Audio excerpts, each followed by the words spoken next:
Are you ready? Oh, I'm ready. Are you ready? I'm ready. Are you ready? Let's do this. Let's do this thing, man. The League Podcast. Yeah. How's it going, guys? You got J&D here with The League Podcast. That's right. Today we'll be covering all Week 4 matchups, also covering last night's ass whooping by the Rams, baby. Little Thursday night action. My gosh, if you had any Rams in your lineup, you're feeling real nice right now on Friday morning. But good morning, Waking guys. up to some serious points on that lineup, without a doubt. Oh, yeah, definitely. And I mean, there were definitely some high-scoring Vikings as well in that game. So we'll get into that after we give you guys some good info on social media. If you haven't already followed us, then follow us at The League Podcast for Instagram and Facebook, and at The League Pod for Twitter. And go check out our website at www.theleaguefantasyfootball.wordpress.com. And you can get all of our podcasts on SoundCloud as well at The League Podcast. That's right. Find us. Hit us up, because we're also taking questions, especially going into Sunday. But, Dill, let's dive into last night's game really quick. 38-31. I mean, it was honestly down to the last play. I mean, it was a crazy game. Both sides, if you love touchdowns, it was the game for you. And if you're a defensive coordinator, you probably didn't sleep last night. Yeah, man. So, it was definitely an ugly defensive game. Yep. Which, I knew that the Vikings defense was going to get destroyed. I didn't know the Rams offense would get, beat up that bad. But at the end of the day, it was a nice win for the Rams, 4-0. I mean, like we said, if you had Jared Goff, he scored almost 40 points last night with a perfect quarterback rating of 158.3, 5 touchdowns, almost 80% completion percentage, and 465 yards. I mean, come on, man. That's crazy. It is amazing. I love that. Gurley obviously did his thing. And then Cooper Kupp, 9 receptions on 11 targets for 162 yards and 2 touchdowns. I mean, are you kidding me? And then Cooks with 116 yards, Woods with 101 yards, each with a touchdown. I mean, everybody ate. Every single player on that offense did. So, beautiful game. Diggs obviously balled out on the other side. Thielen once again Thielen's just incredible. And did you see that play where he got, had to go into concussion protocol or whatever into the booth? He was fired up and then came right back in and scored a huge play. Mm-hmm. That was cool. Adam Thielen's definitely, if you can get him anywhere, I'd go grab him. He's solid. I know, he is. But I want to ask you about Dalvin Cook. Are you worried about him? I'm a little worried. I knew that last night wouldn't be a huge day for him just because they said he was going to be on a pitch count. The game got so out of control scoring-wise. I mean, they had to throw the ball. There was no running involved. So I'm not really worried. I think other games the game script will be a lot different.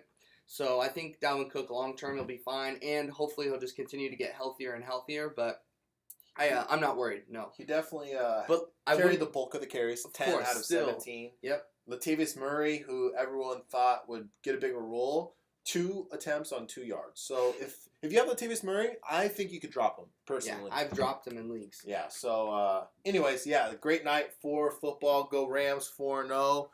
But let's get into the rest of Sunday's games, right? Do it early morning. What are we looking at? First game of the day, or I should say first few games of the day, Cincinnati at Atlanta. So, Jay, let me ask you. Tyler Boyd and Calvin Ridley were both 2 of the biggest waiver wire pickups of the week. Yep. Which one of those guys are you starting this week? So, it's a tough call because Calvin Ridley is just looking so good in that offense. So, with that being said, I like the defensive matchup for Tyler Boyd more, though. And with Calvin Ridley being so hot, I think he might come down to earth a little bit. But they're playing at home again. And I just feel like this guy at home is insane. He's on another level. If you look at Calvin Ridley, he's coming off. He has, for the season, he has 11 receptions for 210 yards and 4 touchdowns. So, and then you look at Tyler Boyd, he has 15 receptions, 249 yards, and 2 touchdowns. So Calvin Ridley, he's really just has 2 more touchdowns. Their stats are pretty similar. So going into this game, I would have to go with Tyler Boyd because I think it's going to be a high passing game, and that's Andy Dalton's guy right now. He seems to be becoming a big part of that offense, and AJ Green's injured. So I don't know, and mind you, AJ Green will play, but anything could happen to where Tyler Boyd's getting the bulk of the work in that offense. And I think Calvin Ridley comes a little bit back to earth this week. Not to say you couldn't put him in your flex again, because I will, because he still has that really high ceiling. Yeah, definitely. And I mean, it's kind of the same situation of last week with Calvin Ridley. Julio Jones had a beat-up week, so they weren't sure if he was going to play. Yeah. So he did play, but he was more of a decoy than anything. So I could see A.J. Green going out there and, man, feeding the ball to Tyler Boyd. Yeah. So I definitely think Tyler Boyd is a start this week. Calvin Ridley definitely could put in your flex. Either or, but... Well, I got one for you. So Yep. Let's flip to the running backs for this. We got a Giovanni Bernard. Joe Mixon's looking like he's probably not going to play this week, even though he has successfully come back from a little knee scope or whatever he got going. Looks like he'll be for sure playing next week. But for this week, they're still going to rock Gio Bernard. And then on the flip side, you got a Devontae Freeman who's coming back to practice. I don't think Devontae's going to play either, but he's going to be able to probably come back next week. So I'm going to say Tevin Coleman is the guy this week, and you got Giovanni Bernard, the guy this week as well. Who are you going with? Are you going with Giovanni Bernard or Tevin Coleman on the opposite side? Oh, man. I mean,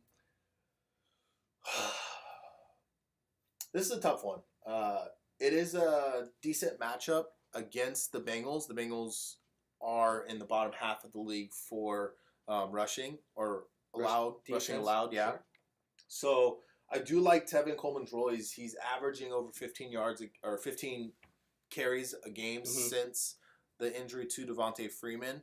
Last week for Gio Bernard, how did he do? I know he did all right. He did do pretty decent. Yeah, I mean, he scored a touchdown, which is always a good thing. 12 rushes for 61 yards. Had a better week than Tevin Coleman last week. And the big thing about Atlanta is they actually give up the third most fantasy points to running backs. So this is a tough one. They both have good matchups. If I'm going to pick one player, though, I think I'm going to go with Tevin Coleman. I think he's just more of a ground and pounder. He has a little more power to him, and he can also catch the ball as well. Giovanni Bernard, he's a great pass catcher, and he does get a bulk of his points from that, or he has in the past. And, I don't believe last game he caught very many passes. So I'm going to go with Tevin Coleman for this one. Okay. I like it. And Gio, though, he's any week given to catch balls out of the For sure. backfield, So both of them are. I mean, I think it's a pretty fairly...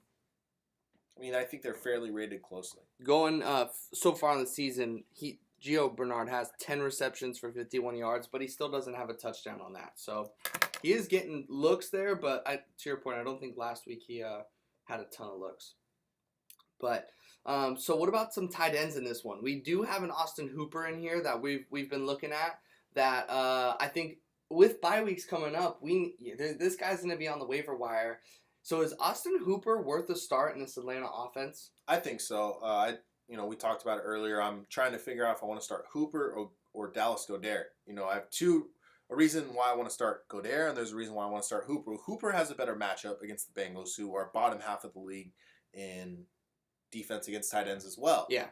So that's the beauty is matchups. Usually at a point when you're not sure who to play, you go with a better matchup. But the thing is Austin Hooper, any given week, he can score 20 points or 2, and with Goedert so far, with Wentz, it's one game, so you have a small sample size, 7 targets, 7 receptions, and a touchdown. So, and with that one with Goedert, and I know we're not on that game yet, but just comparing those two, Goedert already, with that small sample size, had 2 more targets than Austin Hooper has seen all year. Yeah. Austin Hooper hasn't seen more than 5 targets in any given game, and that's scary, because, yeah, he might get 3 or 4 catches for 50 yards, but if he doesn't score a touchdown, that's really a big dud for you in a sense. So honestly, I think, because, I am starting Dallas Goedert in a couple leagues. So, and I'm starting Austin Hooper in our keeper league because I got start Dallas Jordan Reed. Goedert. So exactly. So we'll see how that ends up, and we'll give you some feedback by the end of it. And that's an interesting So one. yeah, I'm going. What were you gonna say? I would use him if I was on a bye week with Jordan Reed or whoever else is out there. I guess Greg Olson's hurt, so you don't really care about that tight end. But yeah, Hooper is someone that you can stream this week. Good matchup. But and I highly recommended him 2 weeks ago, not last week. And I think he's made very matchup based, and with Calvin Ridley having such a big week last week, I think defenses are really going to take a hard look at the receivers and not so much focus in on what that tight end could be doing, and that's where Austin Hooper could really succeed this week. But flip it to the other side. Why don't we? Because there's a couple tight ends in this Bengals offense. There's Tyler Kroft and there's Tyler Eifert.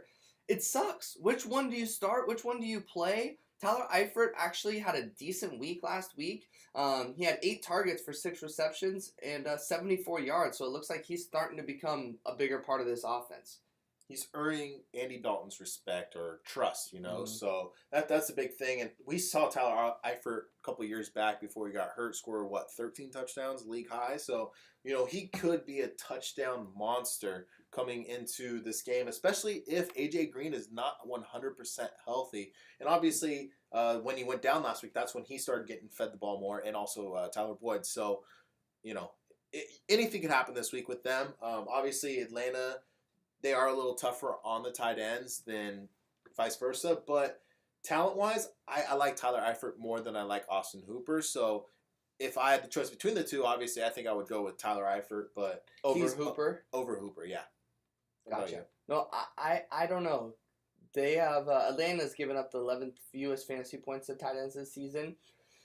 And I want to see a little more out of Tyler Eifert, but I definitely... It's small sample size. I agree with your points. Dallas Goedert. I think if A.J. Green, something happens to him again, I think we're just going to see more and more out of him.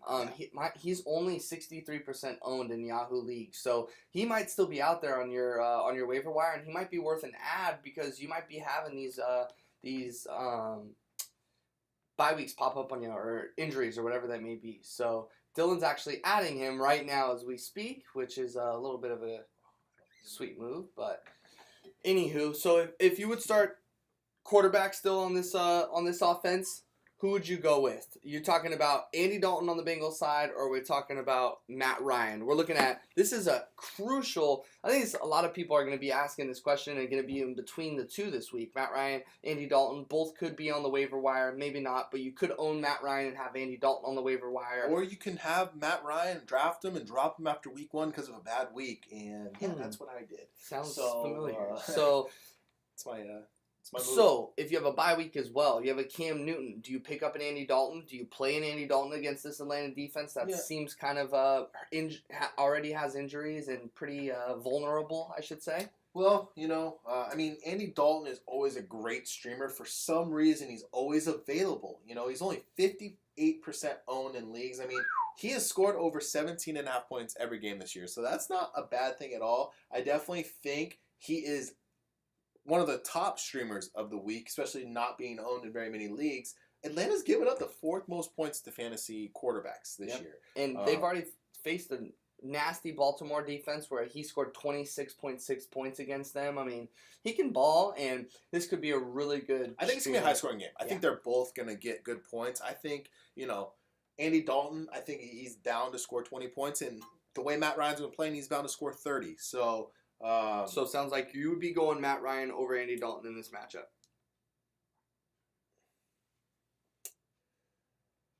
Oh, man. I think so. I think Matt Ryan's looking really good right now. Obviously, I think they're both looking good, but I'm going to go Matt Ryan on this one. Okay. I like it.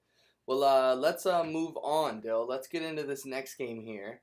We have another morning game. Yep. We got the nasty Chicago Bears defense taking on Fitzmagic and the Tampa Bay Bucks. So where do you want to start? Let's maybe start with the Buccaneers. Let's start with Fitzmagic. Let's do it. So does he continue his role? Does he continue this magic? I think not. No. Nope. Against the Chicago Bears defense, I think Khalil Mack's going to ruin Ryan Fitzmagic, and therefore Jameis Winston will be inserted into the starting lineup. Yeah, I am a little worried about Ryan Fitzpatrick going against the Bears. The Bears have, they're like in the middle of the pack when it comes to fantasy points to quarterbacks. So in that case, it makes me a little bit more comfortable. Oh man, their defense looks good. Like you said, it's in Chicago, so that's a little scary. Soldier Field. The pressure's on now with Jameis Winston coming back. back from suspension, so he's just waiting to be unleashed. I this think young guy. everyone is gonna be wanting to be down on him, but like we talked about last week, going into the game against Pittsburgh, which obviously their defense isn't nearly as good as Chicago. It was still a little worrisome, but he came back and he made it happen. So Definitely. I think that he's fighting for a job and he knows that. So he's going to come out with everything he's got. So I think that Fitzpatrick, once again, is someone you could start because I think he will hold on to the starting job after the bye week with Jameis coming back. I hear you. So it might turn out to be a sloppy game due to weather. So it's in Chicago, like you Sure. said. There's scattered showers going through there. So we'll see how this turns out. Yeah, But if it's if a sloppy that's the game, case, that yeah. would be ugly. But you look at Ryan Fitzpatrick's stats. I mean, we're talking about week 1 where he scored over 40 points. Week 2 he scored over 30 points. And week 3 he almost scores 30 points again. This guy is statistically killing it right now. So I truly hope he continues this role. too. But I haven't seen a quarterback succeed against the Chicago Bears defense once yet. They are too freaking good with Khalil Mack and Danny Trevathan. And because of Chicago's defense, I got Chicago winning this game. What about Go ahead. What about the running game for the Bucks? Obviously, Ryan Fitzpatrick has been the guy who's been leading this offense, their passing game, and the rushing game hasn't done anything. They've given them plenty of opportunity. Obviously, last week they were down, so they weren't able to run the ball as much. But do you think this is the last week Peyton Barber is the starting running back of this team? I liked what I saw out of him last week. He, mind you, didn't show up on the stat line, but he only got 8 rushing attempts. So it's not like, and like you said, they're playing from behind, so they're throwing the ball a lot. But the 8 rushes he had, he looked explosive. He was trying to get that first down and hitting those holes as hard as he could. I think if they can try and get the ground game going, he could keep this job definitely because Ronald Jones, who? I mean, we haven't seen anything out of the kid. Inactive. Completely inactive. I mean, what are we supposed to expect? So I really think Peyton Barber does hold down this job, but I don't love him as a starter by any means. He shouldn't be starting in your lineup because especially this week against the Chicago Bears when it could possibly be raining 2 fumbles. But let's talk receivers. Look into, obviously you got Mike Evans weekly start no matter what. Deshaun Jackson, he's your flex, so that's kind of tough. He hurt a lot of people last week. He burned a lot of people. And that's last Deshaun week. Jackson, Yeah, though. If exactly. you ever know Deshaun Jackson in fantasy football, you know he's going to have weeks where he is the highest playing fantasy football player, and then weeks where he is going to give you nothing. So, with that being said, what's your outlook moving forward on Deshaun Jackson? He started off hot, yes, but as we continue to go on with the season, what are you doing with Deshaun Jackson? I think Deshaun Jackson is a matchup-based play. I think you need to have him on the roster. I'm not saying drop him by any means, but if it's a tough matchup, I'm not playing him. If it's a matchup, I'm playing him. Chicago Bears, are you able to throw him in a flex? No, I think that with this game, Fitzpatrick is going to have to get rid of the ball pretty quickly. So it's going to be, I think, more of a Godwin game than a Deshaun Jackson game this week. Godwin is, he runs good routes and he's good at possession catching compared to Deshaun. He's that guy that takes it deep. Mm-hmm. So, I'm going Chris Godwin this week over Deshaun Jackson. If I'm starting one of the Bucs receivers, it just depends. Like you said, if the weather's bad, I'm not touching anyone on this offense. The Bears are going to they're going to own it at home. Yeah, definitely. But if it's decent weather and Fitzpatrick does come out ready to go, which I think he will, Chris Godwin could once again have a big day. He had, his career high in targets with 10 last week. Only caught 5 of them, had a couple ugly drops, but still got into the end zone once again. So when someone's this hot, I think you got to keep playing him. I mean, he's scored. The only other person is Mike Evans, who has scored every single game this year. I mean, that's highly impressive. He is getting a boatload of targets, 10 targets last week for 74 yards. Every week it's going up. I think he's earning more and more trust with the Fitzpatrick staff and is Fitzpatrick. throwing it up to him when he doesn't even know for sure. Like that touchdown he caught last week, Fitzpatrick was completely blind and just hoping it was in God's hands, Godwin's hands, that is. That he would come down with that ball, and he did. And that just goes to show the trust that they have for that young guy. So let's talk about another receiver, but he's actually a tight end. But this man He plays like a receiver. He reminds me a lot of Jordan Reed, and that's O.J. Howard. Yes, they do have Cameron Brate in this offense as well. Cameron who? Cameron who? But That's Jameis's OJ, boy. yeah, O.J. Howard is really flourishing in this offense right now, and it's crazy that it took him this long. I mean, this guy is an absolute stud, First round pick. pick, top 15 pick at that. I think he was picked 13th overall to the Bucks. He's a monster, and I think they should be funneling their offense down to O.J. Howard, especially this week where they're going to need to get the ball out quick. O.J. Howard, these little hitch routes, little cross routes, whatever they got to do to get him the ball, because once he gets the ball in his hands, he's an explosive Kind of like what the Vikings back. did last night with Kyle Rudolph. Mhm. You know, like Kyle Rudolph would run those 5 to 8 yard plays where the Rams were playing, soft zone plays. I think the Bears will kind of do the same thing because they're going to bring, the pressure with Mac around the edges. But yeah, O.J. Howard, man, if he's available in your league, you got to pick him up. For the first couple of weeks, he was out there. He was Yeah. out there, and last week was, Yeah. snagged up. But yeah, O.J. Howard definitely can start him. Let's move over to the other side of the ball, though, with the Chicago Bears. In my opinion, I'm not starting Mitch any week until he proves anything else to me. He's just kind of sloppy.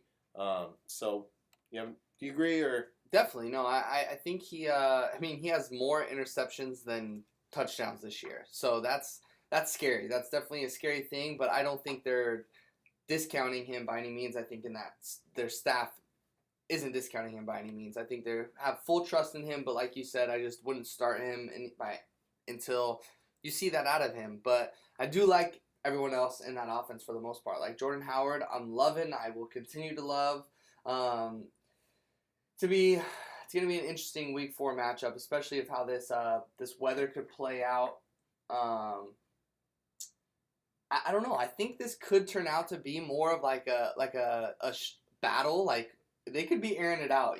Fitz is a scorer. He is going to try to score, and I think it's going to be interesting to see how it plays out. But Mitch, I'm not starting. Let's go to the running backs. Jordan Howard obviously start. But let's talk about Tariq Cohen, Dill. This is a guy you drafted decently high, hoping that he'd be a flex player for you. And some people even have him as their RB2. What are you doing with Tariq Cohen?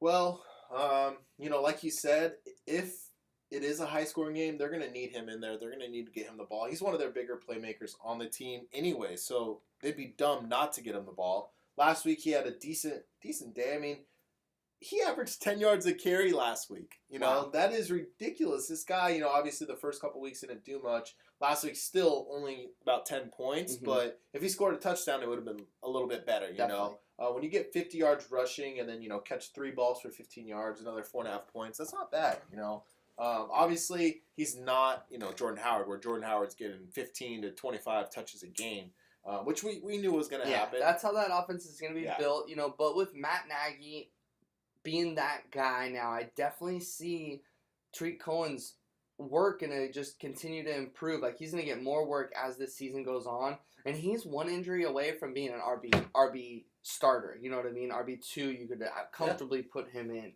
But with Mitch Trubisky, so this week, really quick with Tariq. Are you starting Tariq this week against the Tampa Bay Bucks? I'll put him on my flex. I'll put him on my flex. I like that. Not bad. I think you could possibly have some better options, but to your point, if they have to air it out, then I think Tariq Cohen could definitely eat. If you're in a 12-14 team for sure, then definitely throw him in your lineup. If you're in one of those 10-team leagues, then it's gonna be a little difficult to put him in your lineup over, say, definitely. like a Dalvin Cook last night or whatnot. So looking at now Mitch, knowing that he's not the most accurate right now, playing kind of sloppily. Let's flip to these receivers. Are you trusting in Allen Robinson moving forward? I am. Allen Robinson obviously is his guy. He's targeting him more than anybody. Lion's share. He's averaging, close to almost 9 targets a game. So I'll take that all day. No less than 7 he's gotten in any game. Yeah. But so that's huge. And you look at week 2, 14 targets, 10 receptions. I mean, that could really develop into something because Allen Robinson is that possession receiver on that team, And what I've been reading too is with this injury to Anthony Miller, their rookie from Memphis, young buck. Allen Robinson is supposed to be playing a little bit more out of the slot now with that injury occurring and him being out. So if he's in that slot, he's going to catch a lot of balls, obviously, because Mitch likes to throw those short to intermediate routes. So I definitely like Allen Robinson. Moving forward, and this game especially, Tampa Bay's defense is getting, pretty beat up by receivers They this are. year. They've given up 5 touchdowns already to receivers, so that's huge. That could definitely mean Allen Robinson's coming for another big week this week. So, Yeah, and look, he's gonna have. I think Allen Robinson could be one of the best bounce back players of this week, without a doubt. What about their slot receiver, Dill? I want to move to Taylor Gabriel. This guy is explosive. If they could just get the ball in his hands more, actually, they're getting the ball in his hands. They're trying to. He had 10 targets last week. So speak a little bit on your boy. Yeah, so Taylor Gabriel, obviously, they paid him some money to come over to Chi-Town. I think he's obviously very explosive. He's one of those smaller guys that you get the ball in his hands that he can make big plays with.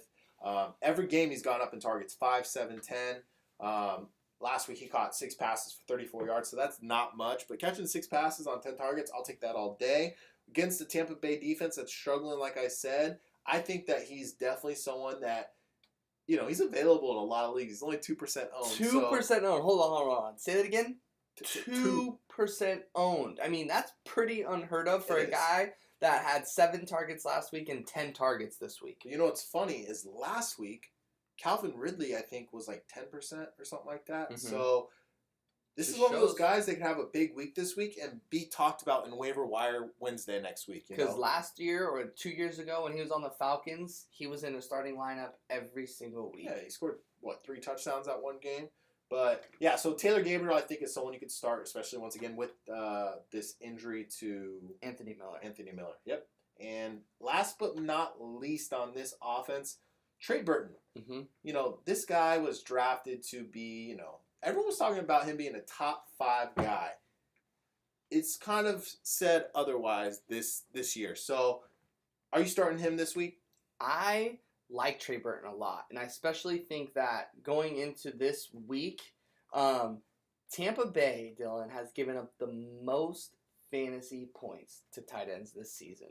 So that's why I'm starting Trey Burton. So Trey Burton, I think, is a must start, and you're starting him. You drafted him as your starter, so don't be scared. Deploy Trey Burton. Let's move on. Yeah. So next game, Lions at Cowboys. So let's just kind of brush through each position. We have the quarterback position. We have Dak Prescott and Matt Stafford. I'm not starting Dak, and I'm starting Stafford. I like Matt a lot, and I think he has a lot of weapons in this offense, and it really reminds me of, and maybe not to this extent, but the Rams' potent offense with as many weapons as they have. Those 3 receivers that can all do everything. Besides the running game, no one touches that Rams running game. But Kerryon Johnson, I think, really flourished last week, and they're going to really develop Kerryon Johnson to become that guy. And moving forward, I think you can be comfortable with Kerryon Johnson as your flex or possible RB2 if you have an injury or something go on. So I do like that Matt Stafford and for the most part all the receivers in that Lions offense. Yeah, definitely. And what about tight end for the Lions? There's really nobody that's even sticking out in that offense. No. So, that's why Kenny Golladay, I think, is getting so much attention with this team, because he's that big bodied guy that Stafford used to like, but nobody's sticking out. Nobody's really standing out to grab that starting job and being that guy that Stafford likes. Yeah. So until then, Kenny Golladay is definitely, I think, in my opinion, a must start. Yeah, and when they run those 3 receiver sets, they have so many options to be able to go and to. they're all producing. But on that Cowboys offense, I think the only person I'm starting is Ezekiel Elliott. I think that's pretty obvious. Definitely. I don't think any receiver is worth even taking a risk on at this point. Alan Hearns came out and said he's disappointed at his target share. He's not getting any work in that offense. I think there's going to be some drama in that offense. I think there already is going on. Yeah, it's going to be a bad year for the Cowboys. Do you see how much scotch Jerry Jones was drinking that last game against the Seahawks? I was in the box right in front of him. But anyways. So Zeke Elliott, always deploy. But other than that, I'm scared to start anybody. Yeah. Lions, I think, take this one. Yes, my Uncle Dan's a Lions fan. My brother is a Cowboys fan, so I don't want to pick either. Lions in my division against the Packers, and Cowboys I don't want any part of. So speaking of the Packers, Buffalo at Pack. obviously, Go, Pack, go. take it away, Jay. Aaron Rodgers must start, obviously. You know, I'm even liking like a Ty Montgomery this week. What's the running back situation like? Aaron Jones. Most explosive guy in that backfield. I mean, no doubt he's going to be deployed in this offense in the weeks moving forward as the number one guy. I think they still might run an RBBC just because they have all the guys back there, but no doubt Aaron Jones is the guy to own, and I try and trade for him if you can.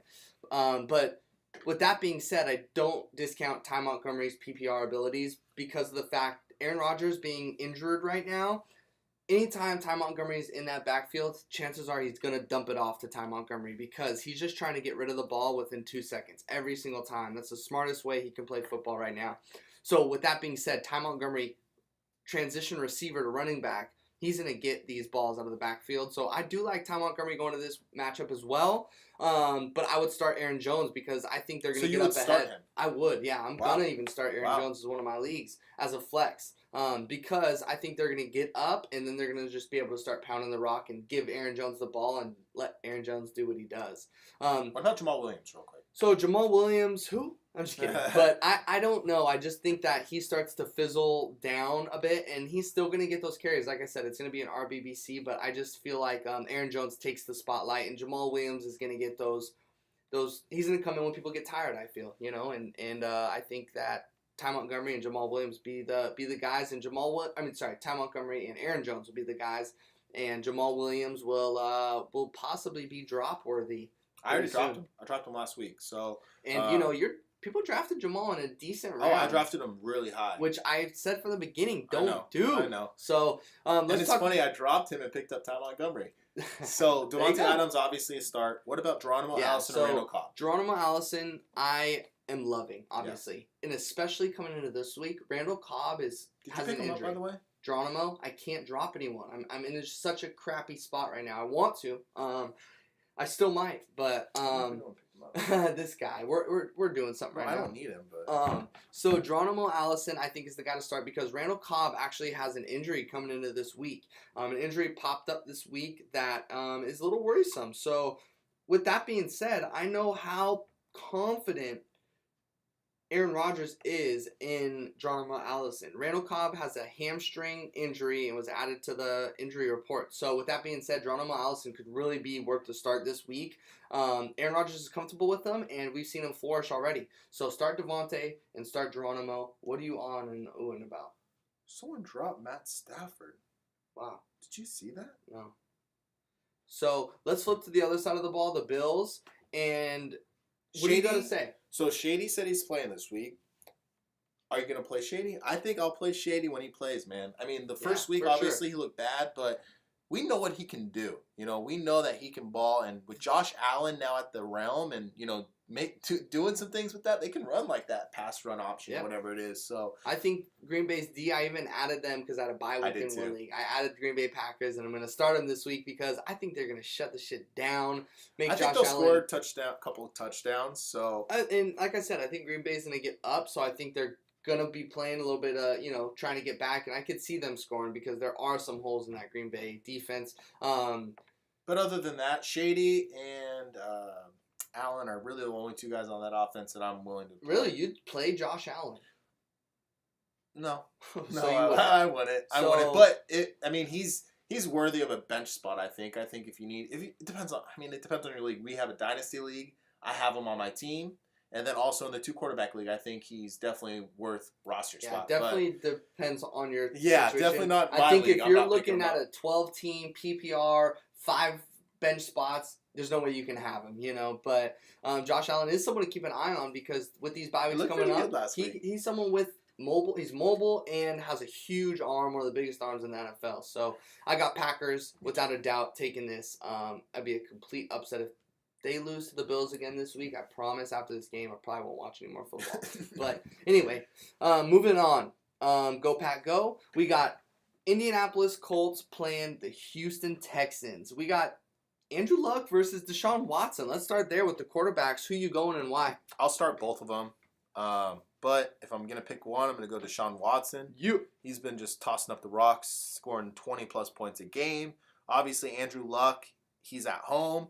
I think Colts win this game, but I think it is a higher scoring game. Oh, So I wow. think You got Colts at home. Yeah, I think Colts win. But I think they both will score a lot of points. So I think you could start a lot of players in these offenses. All right. Well, then let's flip to these running backs. We got Lamar Miller, and then we have Marlon Mack, who's coming back. And then we have Naheem Hines. They have a couple guys. So in yeah, this the Colts backfield, so- I guess you can't. I don't feel comfortable starting anyone just because I think it's going to be a RBBC, just like the Packers offense, and these running backs aren't as good either. So I think that running back wise, you could for sure start Lamar Miller. But when it comes to these Colts running backs, I'm not going to start any of them. Yep.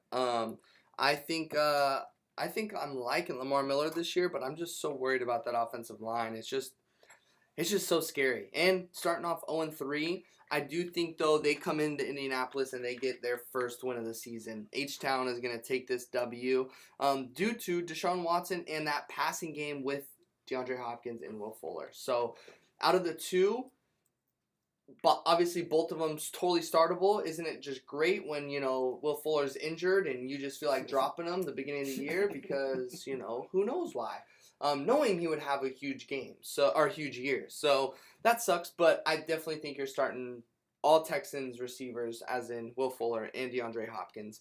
But Yeah. you flip to the Colts side of the ball. You have a T.Y. Hilton, Dylan. Are you starting? Obviously, you're starting a T.Y. Hilton, but how are you feeling about T.Y. Hilton with an Andrew Luck?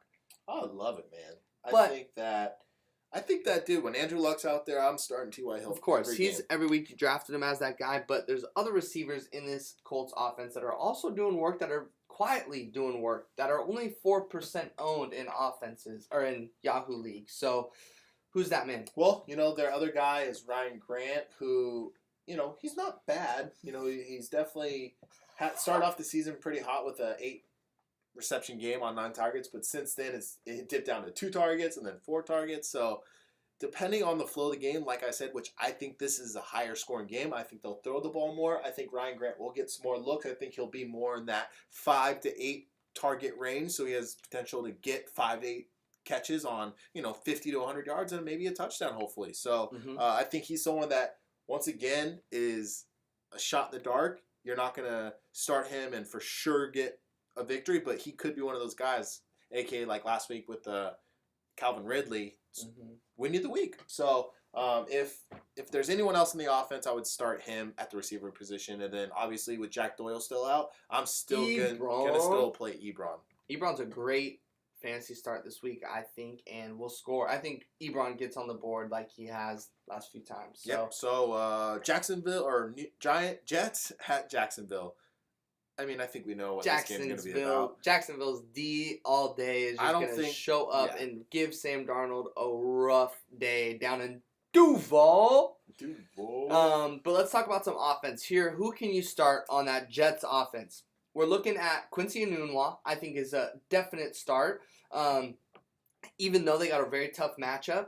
You're looking at this guy, Quincy Enunwa, who plays a lot of slot, who's going to try and get away from Jalen Ramsey, I believe, and not be too much one-on-one with Jalen Ramsey. And because of that, I think Quincy Enunwa is a start. Yeah, I mean, Quincy, and that's it. Any others? I mean, Robbie Anderson hasn't proved anything. No. I don't think he's going to be worth a start at all. And I think Quincy Enunwa is your guy. But I want to flip to Jacksonville's receivers before we get into the running backs. We have a plethora of receivers in Jacksonville. You don't even know who to go with. You got Dante Moncrief, who's getting a decent amount of looks. You got a D.D. Westbrook. You got a Marquise Lee, who's injured and won't be around anymore. You got a Keelan Cole. So what are we doing? Who are you comfortable starting in this offense, if any? Keelan Cole's the only guy I would play, and he's just flex worthy, and I don't even think I would play him. I think this is going to be, I don't know. I think that he could do decent. I mean, Jets' defense is pretty good as well, so it might not be that big of a scoring game. This could be the defensive game of the week right here, like a 6-9 type action. I mean, it all depends. Like, if Leonard Fournette plays, then he's going to have himself a day, If he doesn't play, then Yeldon will have a pretty decent day, I think. Or, Yeldon might not even play either. He's looking like he's on the injury report, too. So, it's very interesting. It is very interesting. Really, this might be an ugly game for fantasy. And, I mean, really, I'm starting Jags defense, no doubt about it. Possibly flexing Keelan Cole. That's it out of that receiving core. And then, Blake Bortles if you have to. But other than that, I don't think this is a big fun fantasy day for defensive matchup day Yeah. in Jacksonville. So who do you got, though? You got Jacksonville winning this, obviously? Yeah, for sure. Sounds good. Me too. All right, we're moving to Gillette Stadium, Foxborough. We got the Pats coming off an ugly loss to the Miami Dolphins, and we all know Miami Dolphins are the New England Patriots' nemesis. They just happen to always beat them somehow, some form, some way. And Miami's looking pretty solid, coming in at 3-0. Like, who would have thunk? So against New England at 1-2. So where do we want to start? Obviously, quarterbacks, you're starting Tom Brady every single week because you drafted him like you are. But let's look to Ryan Tannehill. This guy, he's definitely playing decently. Dude, I think he's got over 20 points a game. He's definitely a streamer that you can play this week. And, he might end up being a weekly start. And he's still available in a decent amount of leagues. Yeah, so. he's thrown 7 touchdowns, only 2 interceptions. He's actually had 15 rushing attempts for 74 rushing yards. This guy's mobile. He is coming off that injury, but he's still mobile. And I talked about Jakeem Grant early in the year and how explosive he is. And, every week, though, with these receivers, Aaron Wilson and Kenny Stills, it's hard to trust any receivers. But you look at Ryan Tannehill, I think he's startable. Yeah, he's got, they don't have any superstars on this offense, but I think they got a lot of depth at, especially like receiver. Mm-hmm. They got, with Devontae Parker coming back, he hasn't proven much, but he has talent. We've seen him have those big games. Kenny still obviously has those huge games. Mm-hmm. Danny Amendola, he's going to be that nice slot receiver that'll get you, decent amount of PPR points. And then Albert Wilson, who's does it all. And then you got Jakeem Grant. So he's definitely got a lot of playmakers on that offense to do something. Kenyon Drake in the backfield, who I think, is a start this week. Last week he disappointed a lot of people, but I think you can definitely put him in your lineup, at least in the flex position. He's definitely a top flex for me, probably RB2. But, I don't know if the Dolphins can go into Gillette Stadium and beat Tom Brady this week. I think that it's going to be, I think it's going to be a good game, though. I think it's going to be a hard-fought game, but at the end of the day, I think the Patriots are going to come out on top. What do you think about, obviously, Tom Brady, you're going to start, right? Yeah. What about for that running back? No Rex Burkhead. So is it a Sony Michel day or a James White day? I think it's Sony Michel. They've definitely looked like they're going to start giving him the boatload of carries, especially with the Rex now going to IR.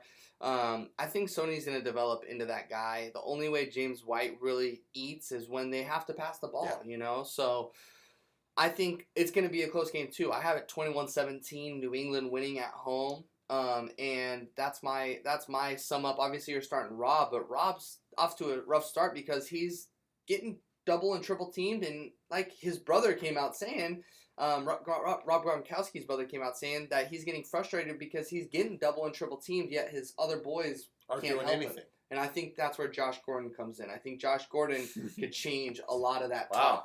talk. Is it this week? I don't even know if Josh Gordon's playing this week or not because I thought he was playing last week. Didn't take him out of my lineup because I was so confident in the damn man. That league, though, is on the lower end of my priorities, obviously. But Josh Gordon is questionable to play, and I think he could be exactly what those Patriots need to help Gronkowski and help that offense overall. I think we still need to watch it coming into this week if he's going to play, but he is healthy enough to play. But I think it's going to come down to how well he knows this offense. So Yeah, definitely. that's what I got. But I do think when he comes back, it's going to be such a difference maker. Not to mention Julian Edelman within the next couple of weeks be returning as well next week, which is even better. And it's just weird they're making so many acquisitions at receiver as well, which makes me think, is Julian Edelman really ready?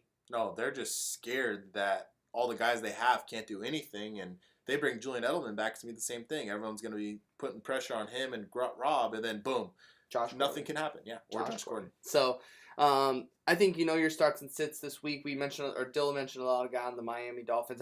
Really, we talked about the receivers, but are any of those receivers on the Dolphins worth starting? I think so. It's just, I think Kenny Stills is the only one that you can really trust. They all have flex appeal. Yeah. They all have flex appeal, and if you are in that position, and Kenny Stills for sure flex. I think if you're in a position where Albert Wilson, you have to throw in a flex, you're in a really crappy position. Yeah, Albert Wilson and Jakeem Grant. Those guys are big risk, big reward. Mhm. You know, but Devontae Parker, same thing. Like he's available in a lot of leagues, and he just needs that one game to get going. So he potentially could be pretty good. But I think Patriots win. Yep, definitely got that as well. Let's go into this next matchup here. This will be a tough, I think, another big defensive day. We're looking at Philly, 2-1 Philadelphia Eagles taking on the Tennessee Titans at 2-1 in Tennessee. So I should have said Tennessee taking on the Philadelphia Eagles. Both 2-1. This is a really good matchup. You got Mariota coming back, who's looking better injury-wise than he did before.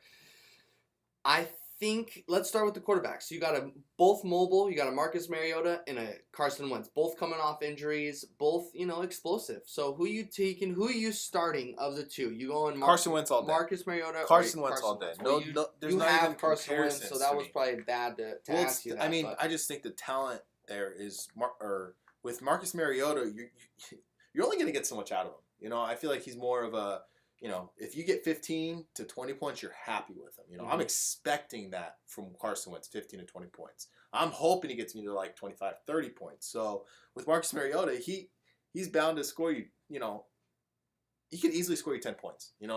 It's so easy for him not to do much in that offense. That offense isn't explosive at all, or it hasn't been at least. So, I mean, Philadelphia's defense is pretty good. So, it's going to be tough for him to get it going this week. But at the same time, Carson Wentz didn't look, all that amazing last week. Still scared me a little bit. Didn't even get me 15 points. getting his ball rolling.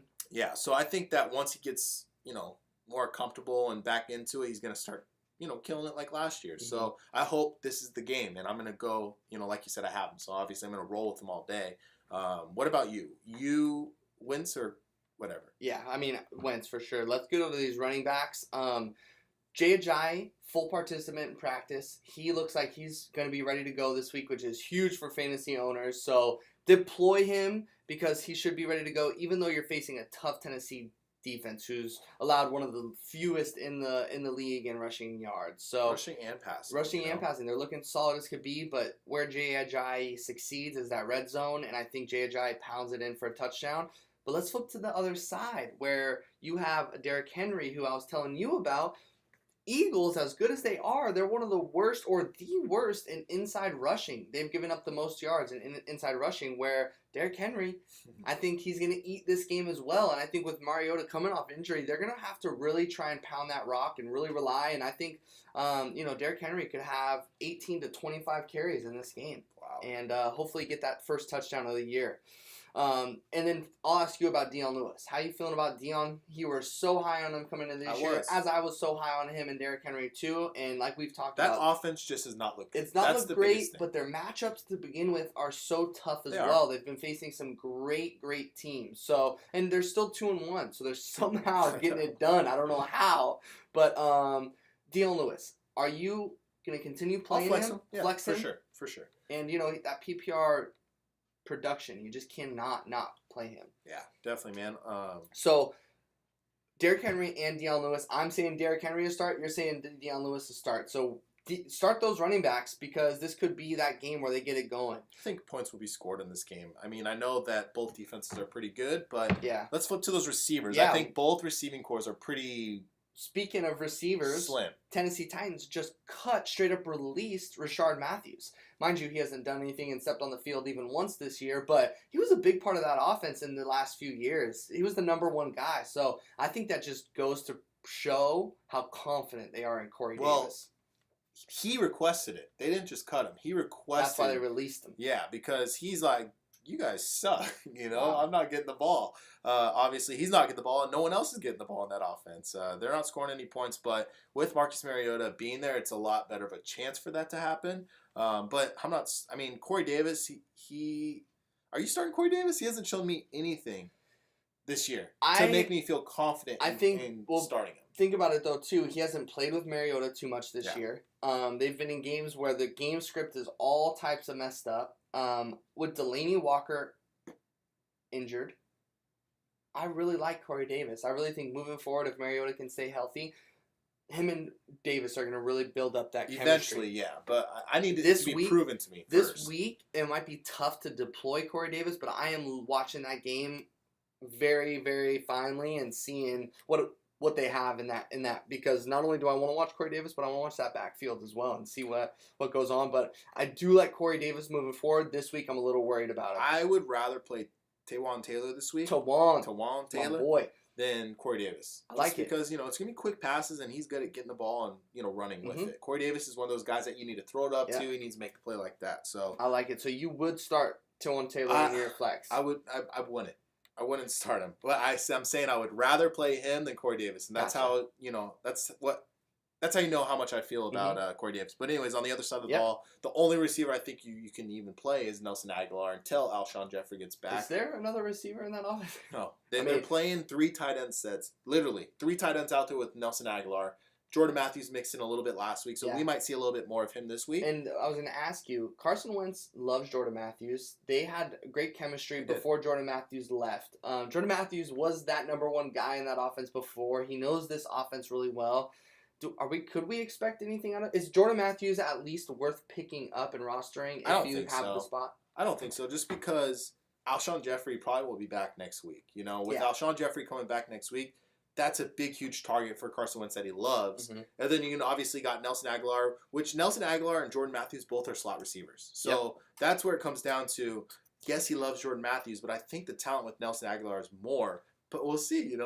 Carson is their guy, their franchise guy, so he might be able to convince him to, hey, play Jordan more. I trust him. Give him the ball. And then, we could be talking next week or in 2 weeks like, hey, pick up Jordan Matthews. That's Wentz's guy. But we'll keep an eye out for him. Yeah. Tight ends, obviously Tennessee, Delaney Walker, he's out, and their backup I'm not even worth starting rostering. So let's flip to this Eagles side because that's where you're going to see production out of these tight ends. I think Ertz and Goddard are both worth a start. For sure. They're playing a lot of... They're on the field a lot. 2 to 3 tight end sets, like you said, to where the play action, all 3 tight ends, if not 2 of them, are running routes. So I think they're both just based off volume. They'll be able to go play. there. 7 targets on 7 catches for 7 targets last week and a touchdown. And then Zach Ertz, you drafted him as your starter. You're starting both those guys. Definitely. I really like it. And Carson Wentz being that guy to check down to his tight ends. Love it. So who do you got winning this game? Lastly, Eagles in Tennessee. Yep. I really think this is a tough one to call. I'm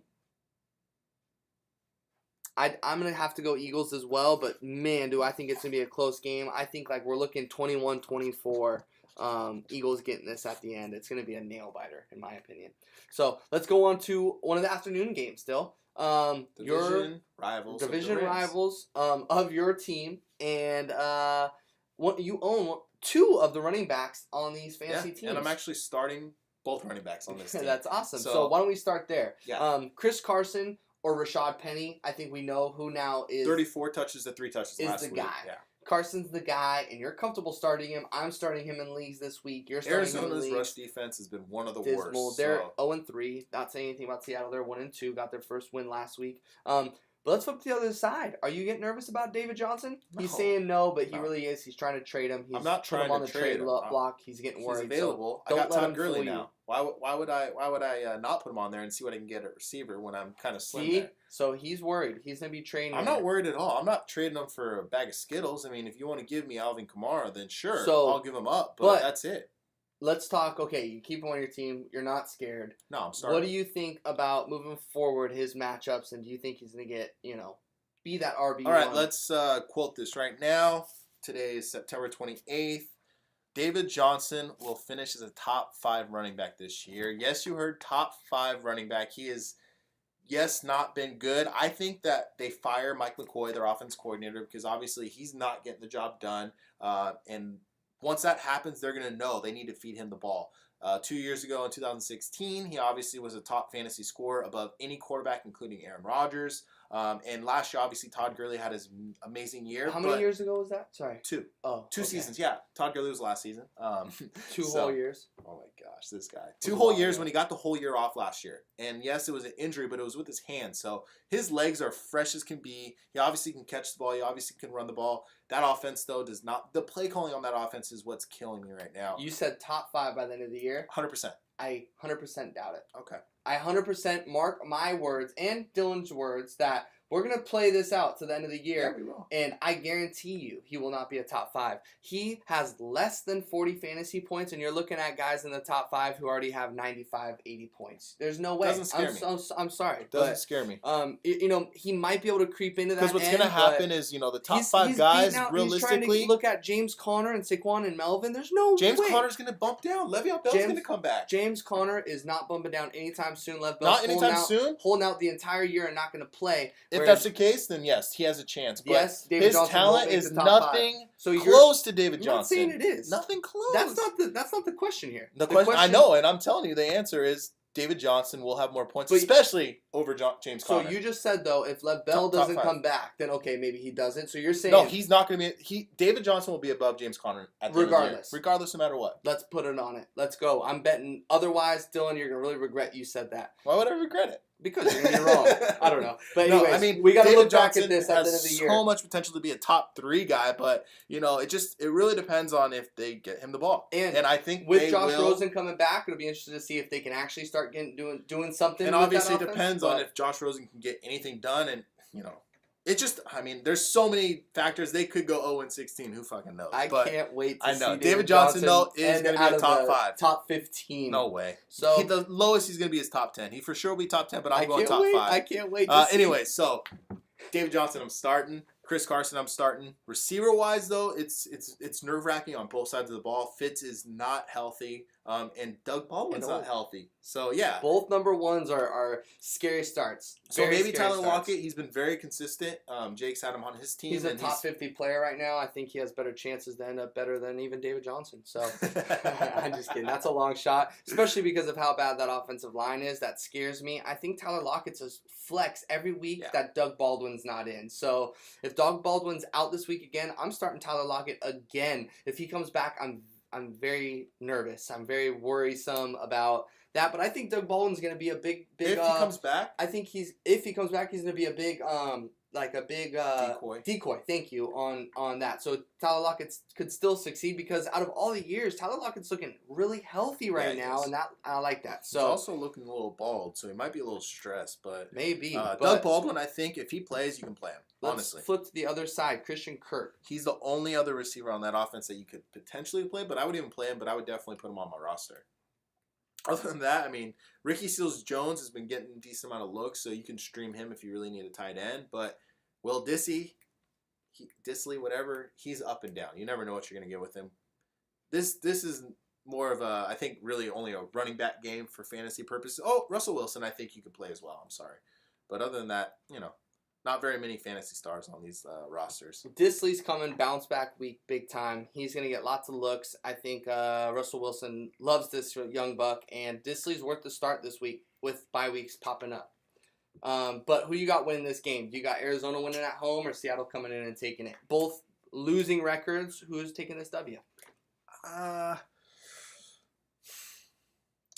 I'm going Arizona. I think Josh Rosen comes out this week and proves why he was a first-round pick and that why they're playing him over Sam Bradford. All right. I got Seattle coming into Arizona and wrecking David Johnson and making him look like a little bitch. So okay. Seattle, we'll see. Seattle, I got coming in and winning this one. I think, though, it's going to be an ugly, ugly matchup. I just think there's going to be lots of turnovers. I like the defenses in this game with Arizona Cardinals defense. And, Seattle's past defenses look pretty decent. With this young quarterback, Josh Rosen, I could see some mistakes and the young Griffin brothers making some stuff happen. So that'll be an interesting matchup and divisional matchup for you. So you'll be watching that one closely. Oh, yeah. Let's go on to this. We got another bad record matchup here. We got the Cleveland Browns, who I think are turning around with young Baker Mayfield, going into Oakland and facing the Oakland Raiders. I think this one could be made for some serious touchdown potential. Yeah, I mean, Baker Mayfield, hot waiver wire commodity last week, especially going into guys like Cam Newton that have a bye week. I was so happy to land Baker Mayfield, especially because Dylan was able to get the waiver wire set up correctly. Took you some time, young commish, but we got that going. Baker Mayfield's now on my team and going to fill in as my quarterback for this week, and I could see everyone in that offense, and I know everyone can see their value and what they're going to produce production-wise is going to go up. Jarvis Landry, Carlos Hyde, Duke Johnson, for that matter. A lot of Antonio Callaway, yeah. who's seeing a lot of Njoku. David Njoku, and then even Rashard Higgins as well is getting looks. So I think Baker Mayfield's the guy, and he's going to get these wins and dubs for this team. But let's talk about the receivers. Obviously you're starting Jarvis Landry, but are you starting Antonio Callaway, or is he worth a flex? I've seen he was a hot commodity on waiver wires as well. He's on a lot of teams. Yeah. Is he worth a flex? To me, he still hasn't proven anything to me, like where I want to play him or start him on a weekly basis. Obviously, it's a good matchup with Oakland, but I mean, Baker Mayfield's going to light it up, like you said. So I think that, I think it's firing all cylinders. I think you can really start. You never thought you would be saying this, but you can start most of their offense, most of the Browns' offense. Wow. I mean, Baker, put him in there. Carlos Hyde for sure. I mean, Jarvis. he's a beast. Jarvis, Callaway, and then even possibly Duke Johnson could be flex worthy. and Njoku. I mean, He's going to tight score end this worthy week. people. Njoku's scoring this week. Yeah, for sure. Mark my words on that. So that's the Browns. Yeah. Let's flip to the Oakland side. I mean, this side is so sketchy. You don't know who you can start on a regular basis besides you're starting Amari Cooper every week. And Even though he's burning you left and right. he is. It's Marshawn just Lynch, that obviously, ceiling is a is so must-start. high with him. Marshawn Lynch is, out of anybody on that offense, I think the most Starter reliable player, that you've seen throughout the year. He's getting touchdowns. He's getting the bulk load of the carries. So Marshawn Lynch is the guy. I think that it's going to be a high-scoring game. So I think, Derek Me Carr, too. you can definitely start. I think you could start Marshawn Lynch. And that's where I'm really in a bind because I got Jordy Nelson coming off a 20-plus point game, and he's sitting on bench. I think he's start worthy as well this week too. I know. I I think want Jordy Nelson is. You want to trade Jordy for Demarius? I'll do it. Screw it. Just do it. You want to do this on live television? Right here? I Right need now? a third-round pick next year. Third round pick. Do you see what I'm dealing with here?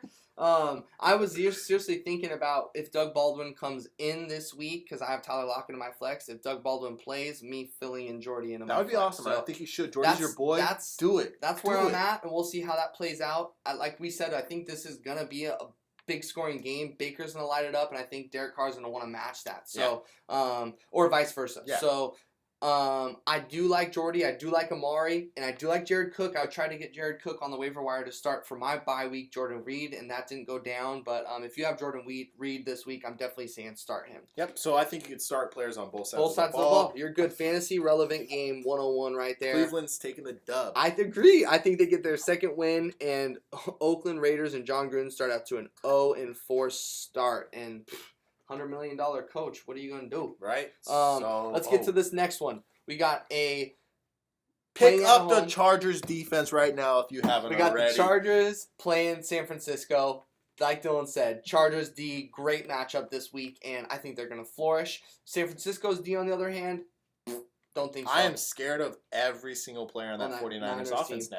now. Without Jimmy G, without Jerick McKinnon, Marquise Goodwin's injury prone, Richard Sherman's now out. I mean, man, that is tough. I think that, obviously Matt Breida still start. They're going to He's questionable. He But is. he did come back to practice yesterday. He might not play. He might not play, and that's scary. That's Yeah. very worrisome. Alfred Morris might be a good start too because Chargers' run defense is not the best, so he might get a decent amount of carries. And if they do get in that red zone, he might score. Mhm. But it's risky. That offense is scary. I am starting Dallas Goedert over George Kittle this week because I am scared on what's going to happen in this offense without Jimmy G. Yep. So I'm not starting a single San Francisco 49er for anybody this week.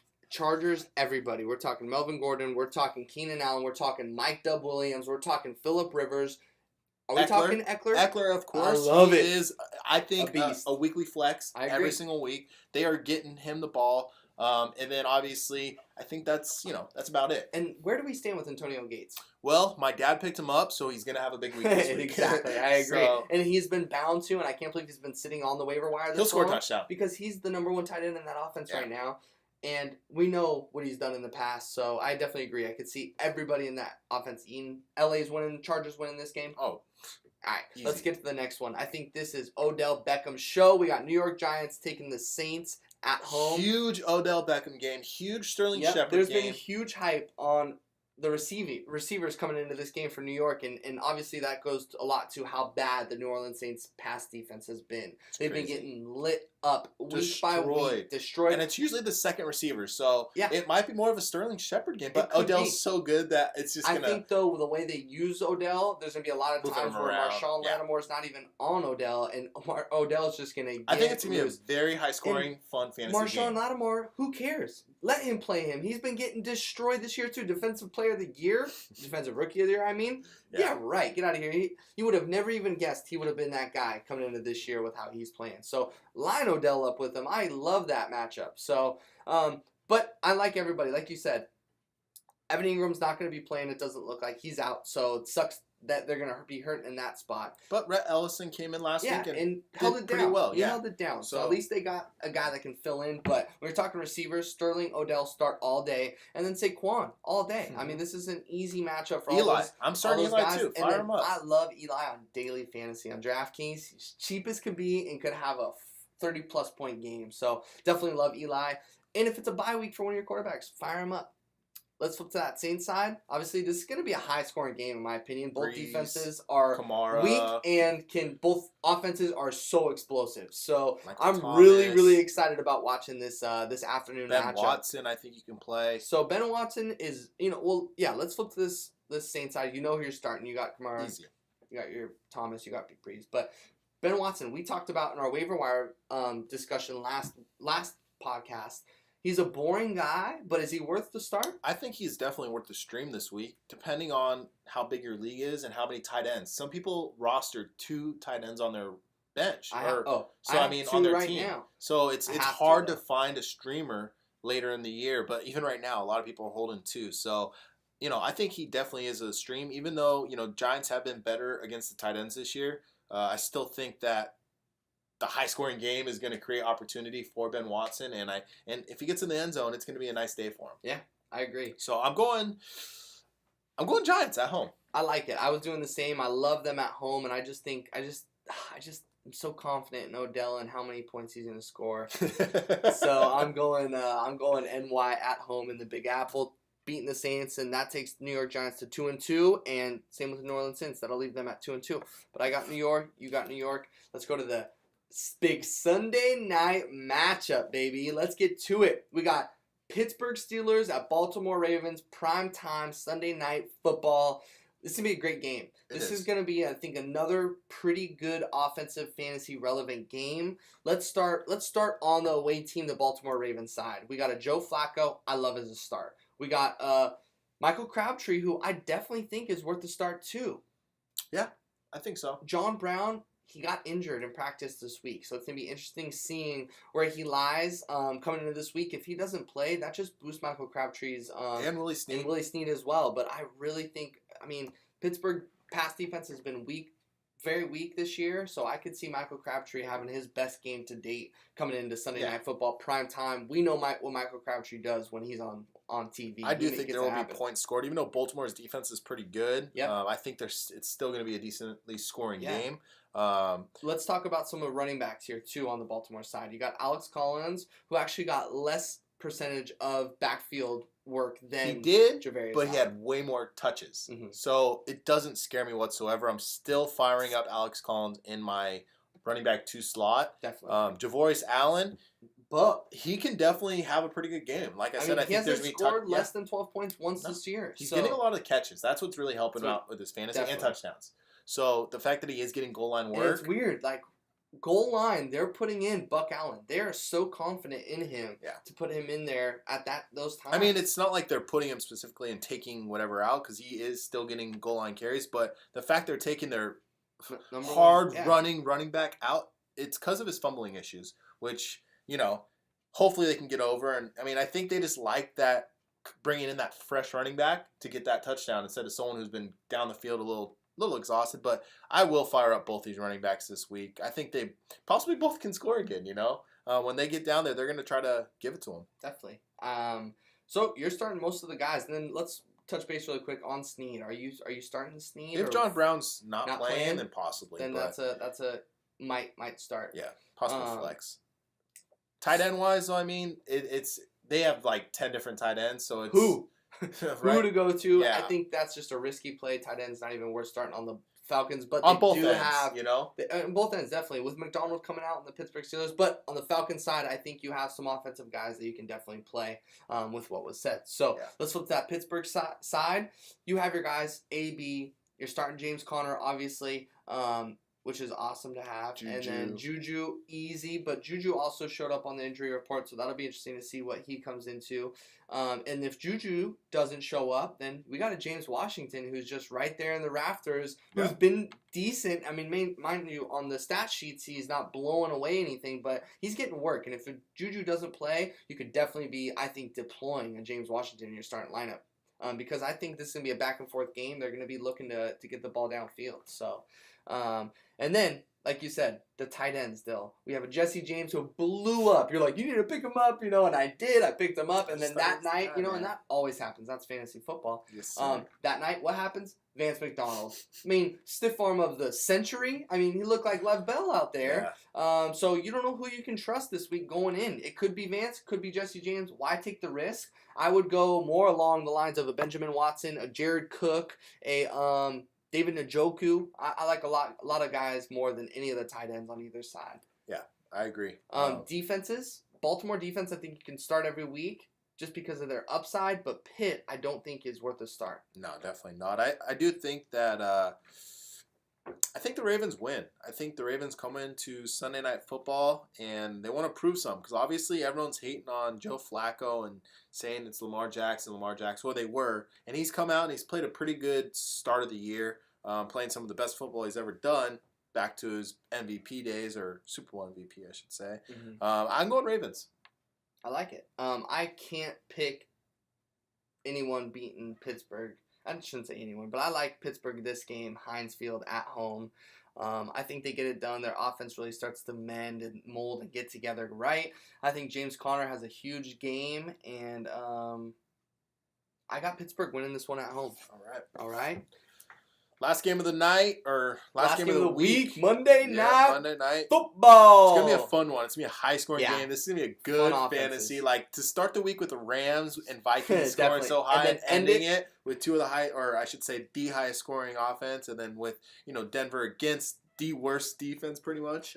Yeah. I mean, it's going to be a fun game to watch. I think fantasy relevance on both sides big time. Pat Mahomes obviously Doesn't start every week. Continue to break the records. I mean, that offense is scoring so many points. You got to start Hill, you got to start Hill. Hunt, you got to start Kelsey, obviously. But then you're looking even at guys like Conley.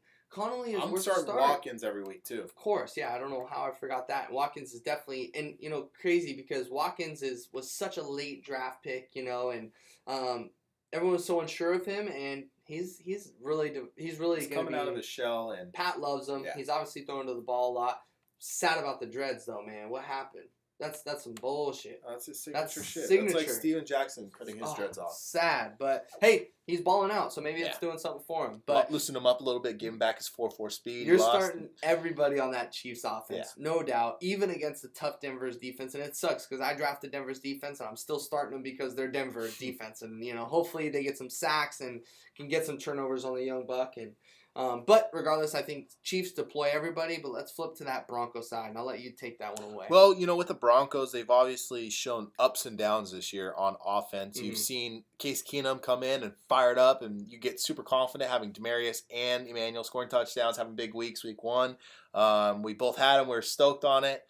Now I have both of them, and it's pretty shitty trying to start two receivers on the same team every week. But I think this is a matchup where I can start both the receivers on the same week because Kansas City's defense is nothing to be scared of. Giving at up all. everything and anything to Yeah, anybody. so I think that, obviously, I think you could start Case Keenum this week, and I think that you can also start Demaryius and Emmanuel Sanders. When it comes to the running backs, though, I am a little iffy because they're splitting the ball so much. But Philip Lindsay has shown to be the best productive running back in that offense, so he will get a bulk of the... Bringing a spark to that offense. But really Royce Freeman obviously scored a touchdown last week in the goal line, so they might have a little more confidence in putting him down there. But, Philip Lindsay runs so hard that, I probably will put Lindsay in my flex as well as Royce Freeman. I think that they're both flex worthy in my opinion, especially a high-scoring game like this. But last but not least, the tight end position, Jake Butt just tore his ACL. So tight end position for the Denver, I'm not touching anybody. You know, I want to see Not who's even- going to kind of shine out Yeah. of the group of guys that are out there. But Definitely stay away from them. Who you got winning? I'm going with Denver taking it at home for Kansas City's first loss. What about you? Yeah, I definitely agree. I think Denver at home, that's tough to beat. And that's it. Yeah. We're done. Awesome. Guys, go follow us on our website, www.theleaguefantasyfootball.wordpress.com, and follow us on social media at The League Podcast for Facebook and Instagram, and then at The League Pod for Twitter. Please reach out to us this weekend, Saturday, Sunday, whatever. Shoot us your questions. We'll answer them. And, follow us on SoundCloud as well. I'm sorry, our podcast will be posted up Yep. on there at The League Podcast. And we'll see you next time, guys. We'll see you next time. Talk to you Over and soon. out. All right, bye. What did I do? What did I do? The league, huh?